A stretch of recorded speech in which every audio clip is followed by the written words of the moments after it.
Hi, everyone, and welcome to our new podcast series, Annenberg Conversations. I am Sarah Banet-Weiser. I'm the Dean of the Annenberg School for Communication here at the University of Pennsylvania. And I'm going to be hosting this occasional podcast to talk about the kinds of cutting-edge research on media and communication that shape our world and that we are actively participating in here at Annenberg. In this inaugural podcast episode, I'd like to invite all of you who are listening to think through media and polarization as one key aspect of democratic politics, especially as it relates to the upcoming presidential election in the United States. And I have today with me my incredible and brilliant colleagues, Sarah Jackson and Yphtach Lelkes, to help us grapple with this complex topic. They both have expertise in different parts of democratic politics, and we're so lucky to have you both in conversation with us today. So welcome, Sarah and Yphtach. Thanks so much. Thank you. So my first question is to you, Yphtach.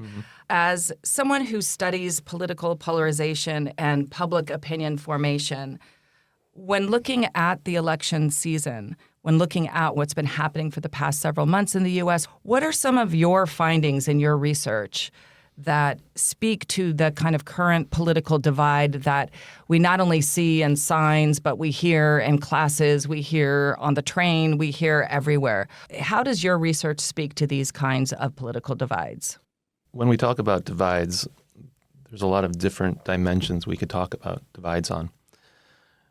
We could think about divides in terms of partisanship, identities, racial groups, gender, whatnot.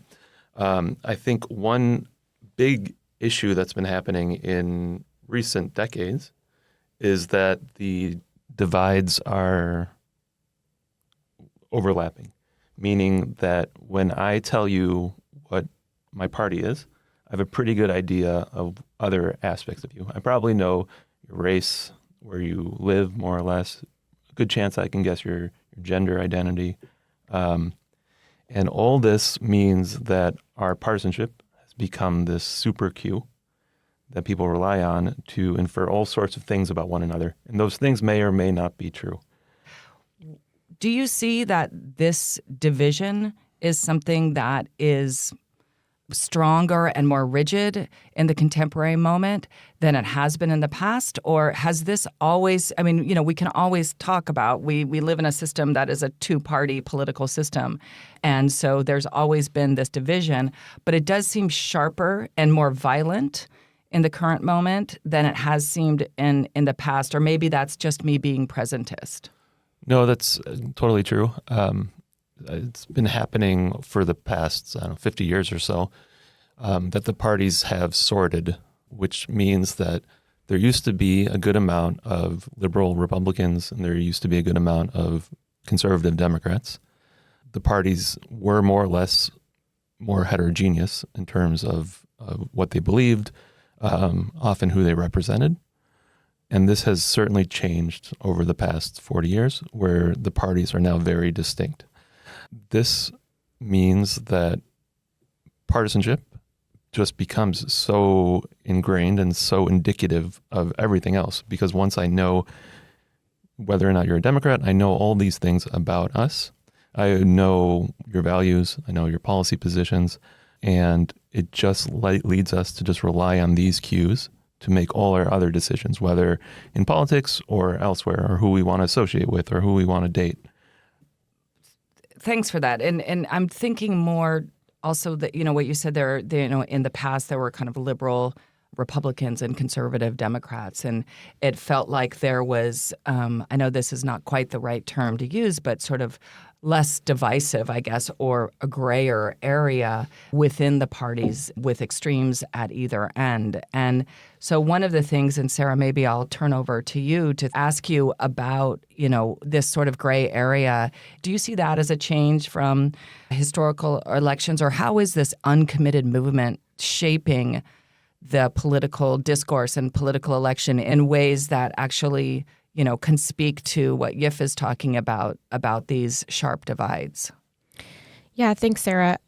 I think from the perspective of thinking about social movements and activism, one of the most important things that folks should understand is that activist organizations and protest against politicians and policies is a healthy part of the democratic process and has always existed for all of time. It's not actually new to be seeing folks who are unhappy with the options within the system and expressing that. Social movements are necessary to a healthy nation. And of course, in the United States, we could name so many social movements that have been sort of a force for progressive movement. And so it's very interesting because, I think I would ask Yif a question about whether polarization, because we hear a lot about this word polarization, whether or not polarization is always a bad thing, because I think there's sort of a mainstream conceit. It's talked about as if polarization is always bad, not being able to find a middle ground is always bad. But of course, in social movements, we think about polarizing people towards the goals that are trying to be achieved by particular actors. I agree that the discourse is polarization is bad and we should avoid it. And I'm more concerned about kind of the descriptive aspect and the causal effects of polarization on various things. So I'm interested in, has it increased, and does it matter? And maybe it leads to good things, maybe it leads to bad things. But the first thing that I'm interested in is defining the different types of polarization that might exist. And I study mostly what we call affective polarization, this notion that Democrats and Republicans dislike each other more over time. And then the next thing I'm interested in is, does this affect democratic outcomes? And I think the answer is actually pretty mixed. I think with regards to affective polarization, there's clearly good reasons why Democrats and Republicans dislike one another. And there's not great evidence that this leads to kind of one side or the other supporting anti-democratic behavior. So that's one aspect of it. The more, causal story I've been interested in is, how does this kind of shape how we're thinking about things, how we're perceiving the other side? Does it kind of skew our perceptions of what one side or the other side believes?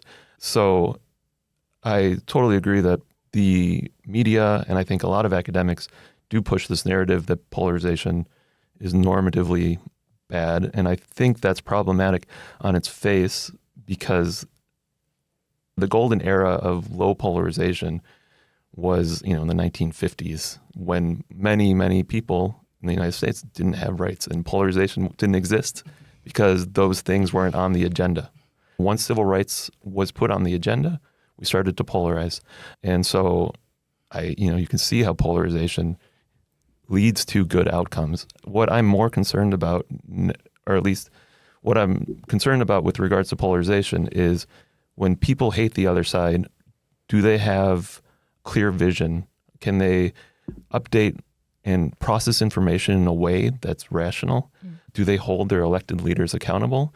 Or do they just hold their noses and say, I know Donald Trump is bad, but he's better than Democrats, so I will let him get away with anything, because in my mind, I have this perception of how bad Democrats are. Thanks for that. I mean, I love what you just said about both the way the civil rights movement created polarization and also about whether or not people have the ability to hold folks accountable if they're super polarized. And I think, going back to the question that Sarah asked me, that's something that I'm thinking about in terms of the role of activists and social movements in this election.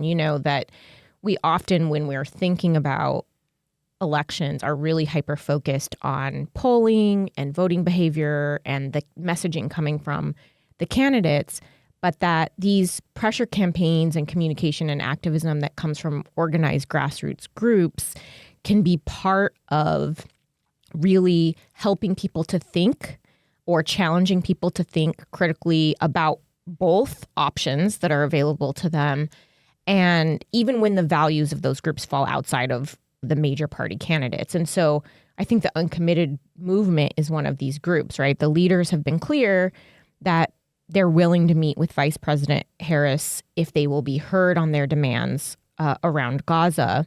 And they understand that moving the sort of mainstream candidates is how political pressure works, even as they really are polarizing people who share their particular set of demands and ideas in a particular direction. And so, another group that I have been following is this group called Seed the Vote, which is a group that partners with grassroots social justice organizations nationwide who have come together with the idea that, look, Harris might not be as progressive on many issues as activists who care about those particular issues would like, but they feel that they're more likely to be able to move her on those issues if she's elected. And so even though they object to some of the Democratic Party's policies, I think they're trying to address this idea that if folks are too polarized, they'll opt out of the election altogether, right? And so, for example, Seed the Vote was door knocking here in Pennsylvania this weekend, and they were door knocking for the Harris-Walz campaign because they think that that ticket is more likely to be movable on the activist concerns than the Trump-Vance ticket. And so they're really taking this pragmatic approach to, I think, addressing some of what Yif is nodding to about the idea that people don't become so disenchanted or don't become so stuck in their lanes and their opinions that they're sort of like not able to engage in a sort of pragmatic way that will move politics, forward.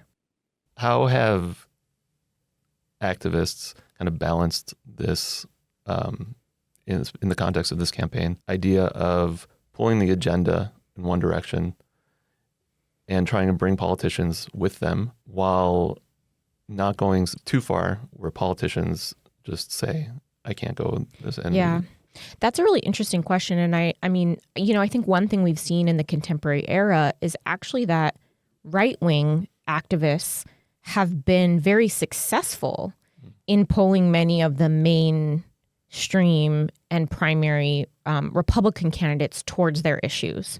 And so in that sense, there doesn't seem to be like we've hit a wall where the politicians are turned off by some of the more right-wing demands. This seems to be being incorporated. But I think on the left, that question is interesting because people always worry that if you target a candidate and you call them names or you make accusations that they'll stop being conciliatory, they'll stop being willing to work with you. And I think the sort of social movement theory around that is that it's public pressure that eventually moves the politicians, and that garnering as much solidarity from the public around their issues is what matters, as opposed to whether or not the politicians like them. And so there is a risk that if you completely turn the public off, people won't support your issue. And I do think that that's just sort of a balance that social movement actors and activists are always playing, is being able to clearly articulate their demands, which often make people uncomfortable, and also doing that in such a way that even if they turn some people off, they're shifting the narrative. It's sort of called like cultural politics, right? They're shifting the discourse in such a way that more people are being exposed to those ideas and coming to care about those ideas. So yeah, I mean, you're right that it's sort of a careful balance there. Why is it asymmetric? Like, why do Republicans not have to bring their public along? My sense would be that part of the story is that the right is just much more hierarchical and in sync, that it's very top down, much more homogenous in the base, while the left is much more heterogeneous. There's a lot more social groups, and where you have to bring them along. You can't just rely on one group all marching in line. That's right. I agree with that. Yeah, that's absolutely right.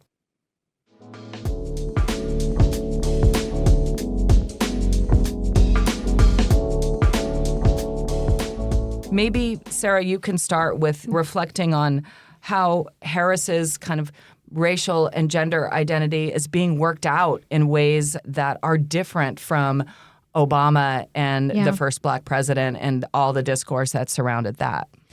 Yeah, it's funny. I think something sort of started as a joke, but now folks who study identity and politics are really seriously using these phrases, which is that we are now post-racial and post-gender.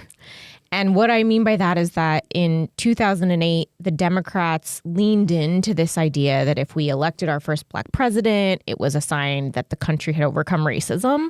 But at the same time, they were initially very hesitant to make too explicit racial appeals or to too explicitly call out racial animus that Obama faced, because they were very worried that that would turn off white voters.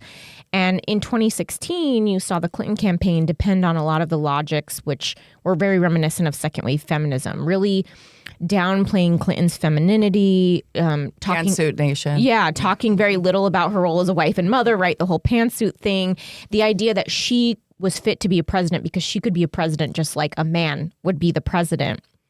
And I think on both these fronts, we're now in very, very different terrain. And I think part of that is that the Trump era and the Trump presidency brought with it a lot of open expressions of racism and misogyny that had been maybe obscured, or that at least in sort of like mainstream elite media and politics people had come to believe were more or less no longer a thing. And that also in the last decade, we've seen an upsurge of social movements around race and gender. So the Black Lives Matter movement, the Stop Asian Hate movement, the Me Too movement. And so I think the sort of combination of those things means that nobody really seriously thinks we're post-racial or like post-gender anymore. And so, you know, I think the Harris campaign has done something really smart, which is saying, look, this stuff, for example, when Trump made the comments to the National Association of Black Journalists about how Harris had always been Indian and had just recently turned black, right? Or when the Trump campaign has made sort of like sexist innuendos, about her political career, it doesn't seem that the Harris campaign or the Democrats, I would say in general, are as hesitant to call these things racist and sexist explicitly.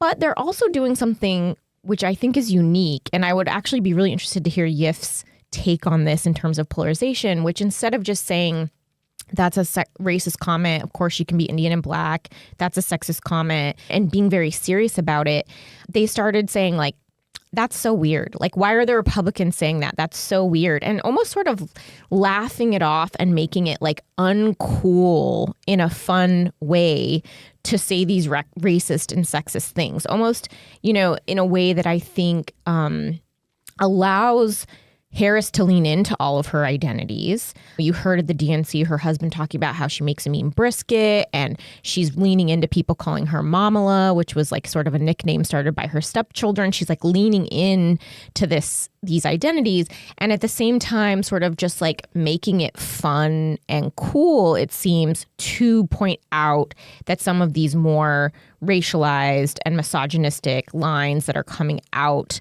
of the Republican Party are not just wrong, but like uncool.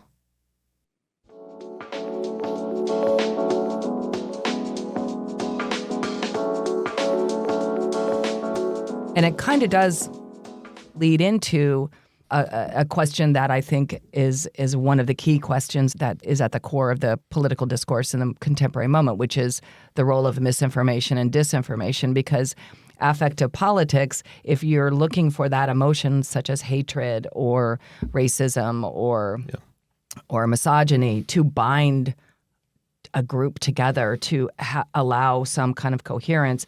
So how does misinformation and disinformation, what role does it play in political polarization from your research? Yeah, I think there are kind of different elements. One is misinformation exacerbating polarization? I'm not sure, because as we've kind of talked about, people are very set in their ways. I'm not convinced that new information is going to change people's minds. I think the people who are consuming misinformation, I think the people who are spouting terrible things are already extreme. And I'm not sure that misinformation is moving them one way or another. Another aspect of all this is that our colleague Duncan Watts and others have shown like the amount of misinformation in the environment is pretty small. So the actual effect of any piece of misinformation on polarization or other things, I'm less concerned about than kind of misinformation as almost a rhetorical tool where we are using misinformation to, again, bind the group, to say immigrants or aliens or Haitians are eating cats and dogs. I don't know how many people actually believe that, but it's a way of kind of separating us and them. I think it's a rhetorical tool used by some politicians to say there's misinformation everywhere. Don't trust anything you read. And now I am the only source of truth. So again, I think it's less about misinformation as, what this statement says and the effect on downstream outcomes than kind of the project of misinformation and how it's deteriorating everything else. Yeah, and I think, and then Sarah, because you have studied misinformation and disinformation on different platforms, I'd love to hear what you have to think. But I also, I wanted to ask kind of both of you, I appreciate that misinformation is used as a rhetorical tool, but it also feels like in acute cultural moments of violence, of disruption, of chaos, that misinformation can actually be used as more than a rhetorical tool. And I was thinking when you were talking, Yif, about the recent different sorts of protests in the UK after 3 young white girls were stabbed to death, and someone put out misinformation that the person who murdered them was an asylum seeker. And this is a huge issue in the UK right now. And so it sparked riots and mosques being burned and violence in the streets. And because of this one, even after the news kind of came out and said this person was not an asylum seeker, he was actually born in the UK, it didn't matter because it was a spark, taking advantage of a moment of chaos and grief and anger and sort of unimaginable kind of fear at what happened to these little girls at a dance recital. And so it does seem like it's a rhetorical tool that has different sorts of force in different kind of moments. And I don't know, Sarah, if you, in the work that you've been doing on this, if this is something that you've also noticed. Yeah, I think that's interesting. And I would love to hear Yif respond, because I also think about the way that disinformation drove some of the understandings of the people, the January 6th folks. But, from the perspective of the work that I do, I'm much more interested in how kind of ordinary people are engaging with the discourse that comes out of the campaigns and comes out of these spaces. And so I actually am working on a project right now about how Gen Zers on TikToks are undermining the propaganda and the disinformation that is particularly like racist or sexist disinformation. I tend to call it propaganda, and I think this is probably, like a rich conversation we could have later between the people who study mis and disinformation and people who think of it as propaganda. But a lot of the history of how people have come to understand and think about race, it has been disinformation, right? And so the particular example that Yif just gave about what started as misinformation and then I would say became the intentional spreading of disinformation or propaganda by the Trump-Vance campaign about the Haitians, kidnapping people's dogs and cats and eating the dogs, eating the cats. One of the things that has been really interesting online is that young people have been using satire and comedy to undermine this. And so again, like this feels like a sort of like fresh new thing. Instead of just saying this is racist, this is going to put people at risk, which it has. Of course, like schools have gotten bomb threats and, universities have had to close because of their Haitian populations in Springfield, Ohio. But on social media, young people remixed the Trump line from the last debate, they're eating the dogs, they're eating the cats, into a dance trend, which very much pokes fun at how absurd it is. And so it very much sort of uses this strategy of satire and comedy to reveal how ridiculous some of the disinformation that is being spread, some of the sort of like bigoted or biased, propagandists kind of messages that are being spread. And instead of like sort of clutching pearls and performing being offended, young people are saying, come on, seriously, like you can't really think we're so unsophisticated and so gullible that we think people are eating the dogs and eating the cats. And so this has become sort of like a trend. And that the trend doesn't undermine how serious the impact of some of this kind of information can be, as in the example that you gave. But I do think it's interesting to see how ordinary folks who maybe otherwise wouldn't be like that engaged, right, on like thinking about propaganda or thinking about disinformation are actually taking it up in these playful ways that undermine it. I think that's really interesting. Yeah, I think what you just said also goes back to the weird comments, where I think a lot about groups and social identities and this image that the right has of itself as tough and serious and manly, and the weird comments, the making fun of your nonsense is neutering them. And it strikes right at the heart of their own identity, of how they see themselves. And this is, I think, why it's so effective, that it weakens them on exactly the part where they think they're the strongest. Yeah, I think that's so interesting. I mean, the rally size thing is just like a source of endless amusement for me because it is so clearly an allegory for other size comparisons. Sure. And Obama even did it, with a hand gesture at the DNC. But I think this is really interesting.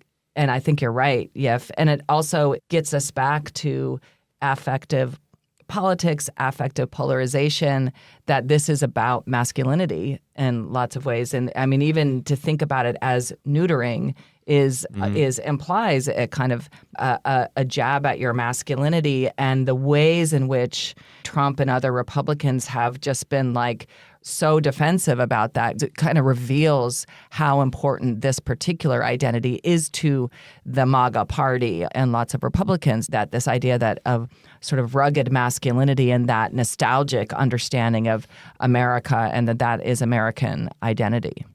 Yeah. Yeah. I was thinking about, it's not only masculinity, but it's also other memes or ideas that have been coming out recently, like trad wives, hot girls for Trump. It's this very traditional, backwards identity that they're trying to push as this is what it means to be a Republican. And maybe that's what Make America Great Again means. I don't know. Yeah. I think one of the interesting things about that, too, is at least if for me, because I'm in the middle of collecting data for this TikTok study about how people are making memes from the election, is that, if we look at the demographic data, Gen Z is the most diverse American generation in history, right? More members of Gen Z identify as being LGBTQIA. More members of Gen Z identify as being like bi or multiracial, right? And so I think there's like something that's really interesting about the appeal of let's return to a traditional type of gender politics. Let's return to a period when we were othering racialized groups by saying they eat weird food and are animals, which is such a like straight out of the 18th century kind of like Orientalist trope, right? And so it makes you wonder if the Republicans are trying to garner younger voters, but then at the same time, we keep seeing these things being written up about how Gen Z men are actually moving more to the right. And so I don't know if you have any of that in your data yet, but I would love to hear what you think about some of those competing discourses about how supposedly diverse Gen Z is, but then at the same time, how young men and Gen Z in particular seem to be developing more conservative politics in this moment. And turning more towards religion from some of the studies. Yeah. I think political scientists talk a lot about how public opinion is thermostatic, meaning like when policy and the zeitgeist moves too far to the left or to the right, there's always going to be some pushback. So when Donald Trump became president, the country suddenly became much more left-wing on issues of race, on issues of immigration. And I think what you see among young men is this kind of thermostatic or backlash happening where they look around and they feel that the policies have moved too far to the left, And the response is not necessarily, let's just go to the center. It's kind of leapfrogging, right? It leapfrogs to, let's listen to Andrew Tate or whatever and go extreme. And I think that's one aspect of polarization, is not that you move back to the center, but that you leapfrog from, or at least it's perceived to be leapfrogging, from far left to far right, at least in the eyes of the other side. That's really interesting. Yeah, that is super interesting. And it's kind of a good note to at least stop this part of this conversation. I feel like we could talk about this for hours. I feel like I want to talk to you, Yif, about trad wives and about hot girls for Trump. and there's so many things that I've been thinking about in this conversation. I also am so grateful because while I know what you both work on, this kind of conversation between the two of you really, I think, shows us like how important it is to have a kind of interdisciplinary approach to thinking about politics and democracy and affect and the role that it plays. For sure. And it's like also one of the great things about the field of communication, right, is that Yif and I, as scholars, are trained very, very differently. And so we bring in sort of a different set of language and a different set of training. But we're both thinking very seriously about these questions of democracy and hopefully forward-moving, not backward-moving democracy. Thank you so much for listening to the inaugural episode of Annenberg Conversations. And we promise we'll be back soon with some more amazing research and amazing faculty here at Annenberg. See you later.